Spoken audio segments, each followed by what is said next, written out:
Hello friends, मेरे इस YouTube channel में आप सभी का स्वागत है। आज हम चर्चा करेंगे कि किस प्रकार से आधुनिक काल में विश्व में नगरों का उद्भव एवं विकास हुआ। इस टॉपिक से संबंधित 2 वीडियो पहले भी अपलोड किए जा चुके हैं। इस टॉपिक को पूरा समझने के लिए आप उन दोनों वीडियोज को अवश्य देखें। आज हम केवल ये देखेंगे कि जो आधुनिक काल के जो नगर है उसकी मुख्य विशेषताएं जो है वो क्या थी। तो शुरू करते हैं यहां से। वे नगर जिनका इतिहास अधिक पुराना था, इस समय तक उनका विस्तार बहुत अधिक हो गया था।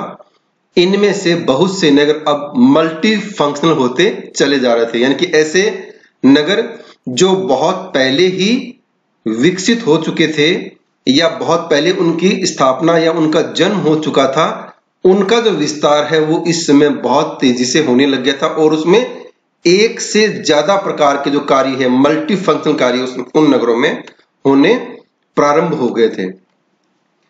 औद्योगिक क्रांति के कारण बहुत से नगरों का तीव्र गति से नगरीकरण हुआ। साथ ही इस समय नए खनन केंद्रों और सामरिक महत्व के नगरों का विकास भी काफी तीव्र गति से हुआ। जैसा कि हमने देखा था कि जैसे ही औद्योगिक क्रांति हुई, औद्योगिक क्रांति के पश्चात जो है नगरों का बहुत तेजी से विकास हुआ, क्योंकि नगरों में लोगों को रोजगार के नए नए जो अवसर है वो मिलने लगे। उसकी वजह से नगरों की जनसंख्या बढ़ी और नगरों का तेजी से विस्तार भी हुआ, विकास भी हुआ। साथ ही नए खनन केंद्रों और सामरिक महत्व के जो नगर हैं उनका भी काफी विकास जो है इस समय किया गया। अन्य दूसरे नगर जो अब प्रौढ़ अवस्था की ओर पहुंच रहे थे, वे कई कार्यों में विशिष्टीकरण प्राप्त कर चुके थे, यानी कि जो नगर पहले से बस चुके थे उनमें कुछ विशेष प्रकार की गतिविधियां या कार्यों का विशिष्टीकरण जो है वो हो चुका था। जैसे पर्यटन नगर, टूरिस्ट टाउन, उपनगर, डॉर्मेट्री टाउन, शैक्षणिक नगर, एजुकेशनल टाउन, बंदरगाह नगर, पोर्ट टाउन और अधिक फैला हुआ शहर जिसको अंग्रेजी में कहते हैं ओवरस्पिल टाउन। यानी कि बहुत सारे नगरों में कुछ विशेष प्रकार की गतिविधियां होने के कारण से वो उस विशेष प्रकार के कार्यों की वजह से जाने पहचाने लग गए थे। जैसे यहाँ कुछ फोटो दिखाए गए हैं पर्यटक नगर के रूप में, जैसे जयपुर है, गोवा है। इसके अलावा भी भारत और भारत के अलावा विश्व में बहुत सारे ऐसे छोटे बड़े कस्बे हैं जो पर्यटन नगर के रूप में विकसित हुए हैं। ऐसे ही डॉर्मेट्री नगर यानी कि जो बड़े महानगर हैं, उनके पास जो पहले छोटे छोटे ग्रामीण क्षेत्र होते थे या छोटे कस्बे थे, वो अब डॉर्मेट्री नगर या उपनगर के रूप में विकसित हो चुके हैं। इसी प्रकार से जो एजुकेशनल टाउन है, जैसे राजस्थान में जो बिट्स पिलानी है, ये अपने आप में एक पहचान रखता है शैक्षणिक नगर के रूप में। इसी प्रकार भारत में और भारत के अलावा विश्व में ऐसे बहुत सारे छोटे और बड़े कस्बे हैं, महानगर हैं जो अपनी पहचान रखते हैं एजुकेशनल टाउन के रूप में। इसी प्रकार से कुछ नगरों का विकास हुआ बंदरगाह या पोर्ट टाउन के रूप में। जैसे यहां पर ये कांडला पोर्ट का फोटो दिखलाया गया है। इसके अलावा भी बहुत सारे जो पोर्ट है भारत में और भारत के अलावा अन्य भागों में विकसित हुए हैं। इस समय अधिकतर जनसंख्या तृतीय श्रेणी के व्यवसाय में लगी हुई दिखलाई पड़ती है, जैसे सरकारी कार्यालय, व्यापार, परिवहन, मनोरंजन, व्यवसायिक इत्यादि। यानी कि जो टर्सरी टाइप की जो व्यवसाय की जो कैटेगरी है उसमें बहुत सारे काम जो है, जैसे सरकारी जॉब है, बिजनेस है, ट्रांसपोर्टेशन है, मनोरंजन के साधन है और दूसरी जो गतिविधियां, इसमें ज्यादातर लोग जो है वो संलग्न हो चुके हैं।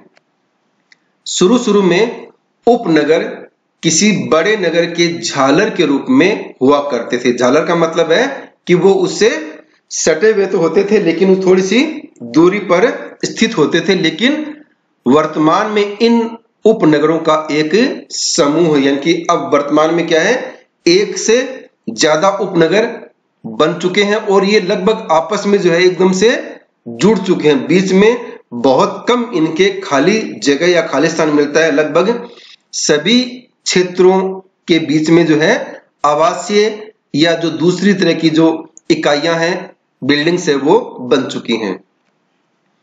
आजकल के नगरों की कोई एक निश्चित आकृति फॉर्म दिखाई नहीं पड़ती है। नगरों के केंद्रीय भाग से बाहर जाकर बसने की प्रवृत्ति पिछले 50 वर्षों में इतनी अधिक बढ़ गई है कि हम इस प्रवृत्ति को उपनगरीकरण कह सकते हैं। यानी कि अभी वर्तमान में क्या हो रहा है कि नगरों का जो फैलाव हो रहा है नगरों के बाहर की ओर, उसका कोई एक निश्चित पैटर्न बहुत सारे नगरों में दिखलाई नहीं पड़ता है। और बाहर जाने का जो ट्रेंड है उसके दो कारण हैं। एक तो जो लोग शहर में रहते हैं, केंद्रीय भाग में रहते हैं, वो बाहर जाकर बसना चाहते हैं क्योंकि शहर का जो अंदर का जो भाग है वो इतना कंजेस्टेड हो गया है, वहां इतना पोल्यूशन होने लग गया है कि उन लोगों को वहां रहने में बहुत सारी कठिनाइयां होती है। तो वो नगर के बाहर की ओर जो नई नई कॉलोनी जो बस रही है उनमें जाके बसना पसंद कर रहे हैं। दूसरा कारण क्या है कि आसपास के ग्रामीण क्षेत्र से या छोटे कस्बों से लोग जो है माइग्रेट होके अपने काम की वजह से या जॉब की वजह से वहां आते हैं और थोड़े दिनों में वो वहीं पर अपने मकान या बसावट जो है वो वहीं पर जो है वो कर लेते हैं। तो इससे भी क्या है, उपनगरीकरण की प्रवृत्ति है वो धीरे धीरे बढ़ रही है। नगर अपने पूर्व के निर्मित क्षेत्र से बाहर की ओर इतनी तीव्र गति से फैल गए हैं कि अन्य दूसरे गांव और कस्बे के ऊपर उन्होंने एक तरह से चढ़ना प्रारंभ कर दिया। यानी कि जो पहले से नगर का जो निर्मित क्षेत्र है वो इतना तेजी से कई शहरों का बढ़ रहा है कि उन्होंने जो पास का जो गांव है या जो कस्बा है उनको भी अपने अंदर सीमा में जो है वो समेट लिया है और एक दूसरे से सटने लगे, यानी कि वो एक दूसरे से लगभग वो जुड़ चुके हैं, जिस कारण शहरी फैलाव की उत्पत्ति हुई और इन नगरों की राजनीतिक सीमाएं निर्मित क्षेत्र के बीच में लुप्त हो गई, जिससे कई प्रकार की समस्याएं उत्पन्न होने लगी। यानी कि जैसे जैसे बड़े जो नगर हैं या कस्बे हैं या महानगर है उनका जैसे जैसे फैलाव होता गया वैसे वैसे उनकी जो मूल जो सीमा थी वो लगभग समाप्त हो गई और उसकी वजह से कई प्रकार की जो प्रशासनिक और दूसरी तरह की जो समस्याएं हैं वो भी धीरे धीरे उत्पन्न होने लगी हैं। अगली विशेषता में हम देखते हैं कि इस युग में महानगरों का तीव्र गति से विकास होने के कारण नगरों के मध्य दूरियां घटने लगी, निम्न विस्तृत क्षेत्र विकसित भी हुए हैं। यानी कि जो महानगरों का तेजी से विकास हुआ, उनका फैलाव हुआ, उनका जो क्षेत्रफल था वो धीरे धीरे बढ़ने लग गया, जिसकी वजह से निम्न प्रकार के ये जो नगरीय क्षेत्र है ये विकसित हुए, जिनके अलग अलग नाम है, जैसे मेट्रोपोलिस है, सन नगर है, मेगालोपोलिस है, मेगा सिटी है। इनका विस्तार से वर्णन अलग से जो टॉपिक है उसमें करने का जो है प्रयास किया जाएगा। वर्तमान में मेट्रोपॉलिटन्स और कॉन्ग्रुबेशन दोनों ही नगरों की मुख्य आकृतियां मानी जाने लगी हैं। यानी कि वर्तमान में क्या है, जो नगरों का समूह है या जो महानगर है ये नगरों की एक प्रकार से जो मुख्य आकृतियां हैं, मुख्य जो शेप है उनको माना जाता है। यह मिलियन सिटी अर्थात जिनकी जनसंख्या 10 लाख से अधिक हो, नगर अन्य दूसरों नगरों से कई गुना बड़े होते हैं। यानी कि ये जो मिलियन सिटी है ये दूसरे नगरों से बहुत ज्यादा बड़े होते हैं और ये नगर इनके सामने बहुत छोटे दिखलाई देते हैं। यानी कि ये जो नगर है इनके सामने काफी छोटे भी दिखलाई देते हैं।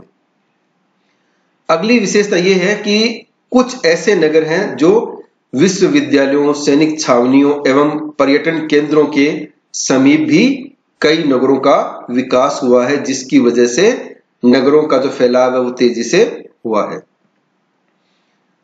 यदि यह मेट्रोपॉलिटन एरिया लगातार आगे की ओर विस्तार करते चले जाए और आपस में एक दूसरे से सट जाए तो इस महानगर को किस नाम से पुकारा जाएगा, इसका जो तर्क दिया जेम्स गॉटमैन ने कि संयुक्त राज्य अमेरिका का जो यूएसए का जो पूर्वी तट का जो किनारे वाला भाग है, उसमें विशेष रूप से उत्तर में बोस्टन से लेकर दक्षिण में फिलाडेल्फिया तक फैले हुए लगातार निर्मित क्षेत्र को क्यों न मेगालोपोलिस के नाम से पुकारा जाए, क्योंकि यह पूरा का पूरा क्षेत्र नगरों और कस्बों से सट जाने से एक जटिल नगरीय इकाई बन गया है। यानी कि जो जीन गॉटमैन है, उन्होंने एक तर्क दिया कि संयुक्त राज्य अमेरिका का जो पूर्वी तट है, उस पूर्वी तट में उत्तर में बोस्टन से लेके फिलाडेल्फिया तक का जो क्षेत्र, वहां छोटे और बड़े इतने नगर बन गए हैं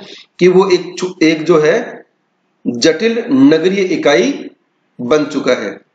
यहां हम ये देख सकते हैं कि जो यूएसए, उसका जो पूर्वी तट बोस्टन से लेके और फिलाडेल्फिया और उसके बाद में वॉशिंगटन तक का क्षेत्र हम देख सकते हैं, और यहां पर बहुत सारे छोटे और बड़े नगरों का इस तटीय भाग में विकास जो है वो हुआ है।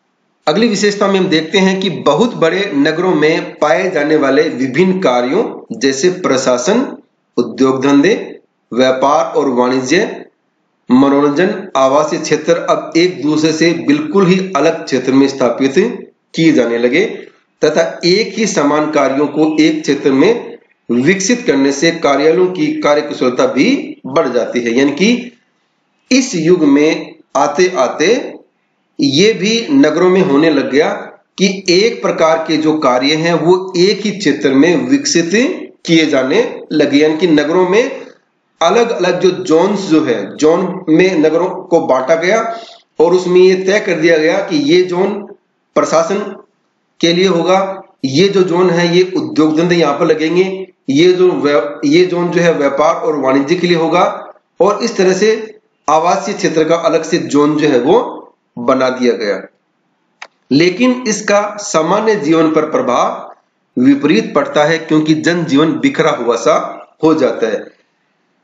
यानी कि कुछ विद्वानों ने कहा कि ये जो जोन अलग अलग बना दिए गए नगरों में, इससे जो सामान्य जनजीवन है उस पे कुछ विपरीत प्रभाव देखने को भी मिला, क्योंकि अगर किसी व्यक्ति को किसी प्रशासनिक कार्य के लिए जाना होगा तो वो अपने आवास से लेके वहां तक जाएगा जहां पर वो जोन, जिस जोन में वो प्रशासनिक कार्यालय स्थित है। अगर उसको वापस किसी इंडस्ट्री एरिया में जाना पड़ेगा तो उसको किसी दूसरे जोन में जाना पड़ेगा। तो इससे उसको ये लगता है व्यक्ति को कि उसका जो जीवन है वो एकदम से झुंझलाहट भरा जो है वो हो गया है।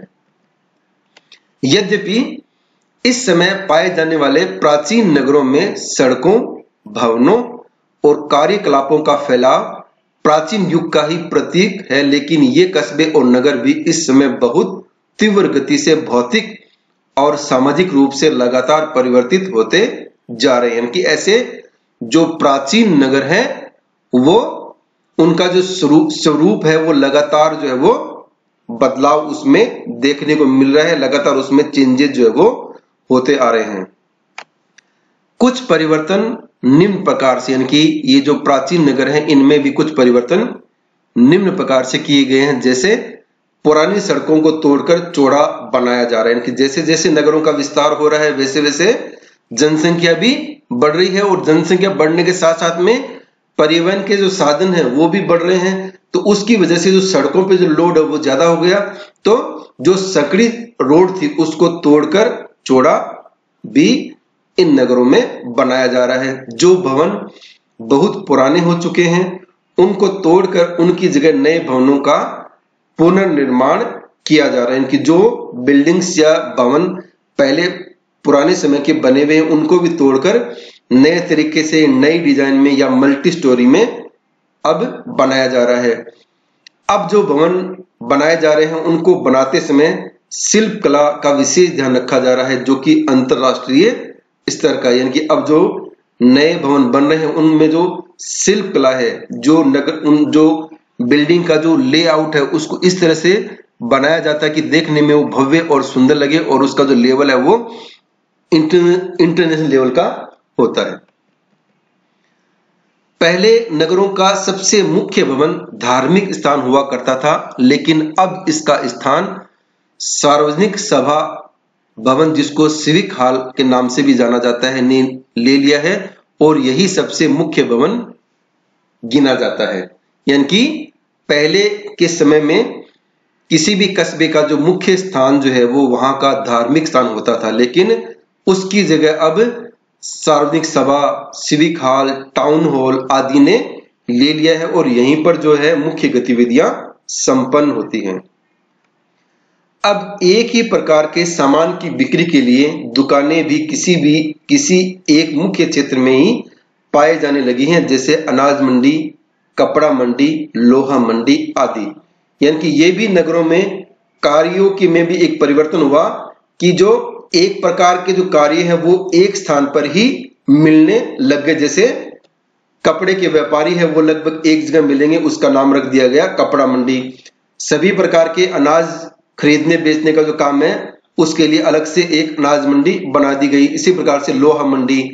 तो उससे हुआ क्या कि जो खरीदार है या जो ग्राहक है वो एक स्थान पर आते हैं और वहां पर उनको जो है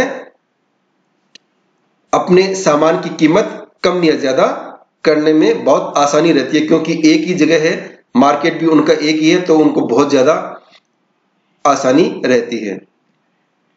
यहां पर ये देख सकते हैं सिविक हॉल और सार्वजनिक सभा भवन का एक फोटो। इसी प्रकार हम देखते हैं कि जब से विद्युत का प्रयोग किया जाने लगा तब से होने वाला प्रदूषण कुछ कम हो गया, क्योंकि अब मशीनों को चलाने के लिए कोयले की आवश्यकता नहीं पड़ती है। यानी कि जब से इलेक्ट्रिसिटी का प्रयोग बढ़ा तब से जो है कोयले से चलने वाली मशीनें लगभग बंद हो गई और उससे जो पोल्यूशन है वो भी काफी कम हो गया। लेकिन प्रदूषण का जो दूसरा स्वरूप है अभी भी तेजी से बढ़ने लग गया है। कोयले की जगह जो पेट्रोलियम पदार्थ जो है उससे जो प्रदूषण हो रहा है वो अब जो है तेजी से बढ़ने लग गया है।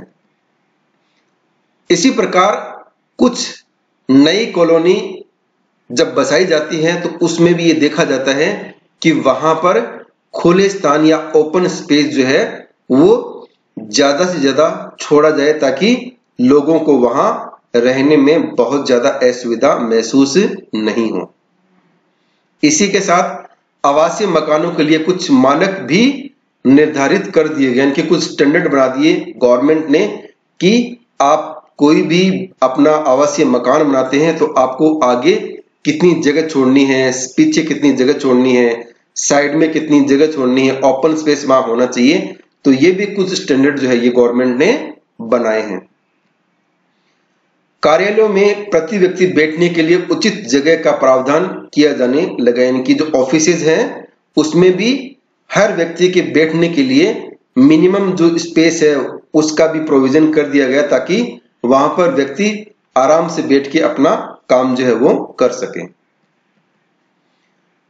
इसी प्रकार आधुनिक युग में नगर नियोजन या अर्बन प्लानिंग, प्रादेशिक नियोजन तथा नगरीय भूगोल विषय के स्वतंत्र विकास से नगरों से संबंधित शोध कार्यों में विशेष प्रगति हुई है तथा नगर नियोजन से नगरों का विकास भी तेजी से हुआ। यानी कि इस युग में, जिसे हम आधुनिक युग या आधुनिक काल कह रहे हैं, उसमें नगर नियोजन और अर्बन प्लानिंग और रीजनल प्लानिंग से संबंधित बहुत सारे शोध कार्य जो है वो नगरीय भूगोल में किए जाने लगे हैं, जिससे नगर नियोजन जो है उसमें भी तेजी से बदलाव हुआ है, विकास हुआ है, सुधार हुआ है और उसकी वजह से तेजी से नगरों का विकास भी होने लगा है। नगरों एवं महानगरों में रोजगार के नए अवसर उत्पन्न होने से छोटे कस्बों एवं ग्रामीण जनसंख्या का स्थानांतरण बहुत तेजी से बड़े नगरों में होने से स्लम जैसी समस्या कई बड़े नगरों में फैलने लगी। यानी कि इसका एक दुष्परिणाम ये हुआ है कि जैसे ही जो बड़े नगर या महानगर हैं उनमें रोजगार के अवसर उत्पन्न हुए, तो वहां पर ग्रामीण क्षेत्रों से और छोटे कस्बों से बड़ी संख्या में लोगों का पलायन हुआ रोजगार के लिए, और उस पलायन की वजह से स्लम जो है, कच्ची बस्तियां जो है बहुत सारे महानगरों में देखने को मिलती हैं, चाहे वो भारत हो या विश्व के दूसरे बड़े नगर हों, सब में आपको स्लम की जो समस्या है वो देखने को मिलेगी। ऊपर बताए हुए तमाम सुधारों से नगरों को सुंदर एवं भव्य बनाने का प्रयास किया जा रहा है, लेकिन फिर भी बहुत से नगर बाहर की ओर बहुत तेजी से विस्तार करते जा रहे हैं और कृषि भूमि पर चढ़ते जा रहे हैं। कि जो इससे पहले जो भी नगरों के विकास के और नगरों को सुंदर बनाने की जो बात हमने की है वो बहुत अच्छी बात है, लेकिन फिर भी नगरों का जैसे जैसे बाहर की ओर फैलाव हो रहा है, विस्तार हो रहा है, उसका नकारात्मक प्रभाव ये पड़ रहा है कि जो कृषि भूमि है वो धीरे धीरे कम होती जा रही है, क्योंकि कृषि भूमि को जो है उसके ऊपर नई कॉलोनी या नई दूसरी जो इंडस्ट्रियल इकाई या दूसरी इमारत बनने से वहां पर भूमि स्वरूप है वो भी धीरे धीरे बदलता हुआ दिखलाई दे रहा है। इसका मुख्य कारण यह है कि उद्योगों को स्थापित करने में अधिक स्थान की आवश्यकता पड़ती है। एक मकान में छोटा परिवार रहने की धारणा से ज्यादा निर्मित क्षेत्र की आवश्यकता होने लगी है आदि। इसी के साथ में हमारा ये टॉपिक यहीं पर समाप्त होता है। इस वीडियो को आप अगर पसंद करते हैं, आपको अच्छा लगे तो इसे लाइक कीजिए, शेयर कीजिए, और आपको नगरीय विकास से संबंधित या नगरीय भूगोल से संबंधित कोई भी पुस्तक का अध्ययन करना है तो यहाँ कुछ पुस्तक के नाम दिए गए हैं। आप कोई भी पुस्तक का अध्ययन विस्तार से जो है कर सकते हैं। इसी के साथ में आप सभी का बहुत बहुत धन्यवाद। आप इस वीडियो को लाइक और शेयर जरूर करें। धन्यवाद।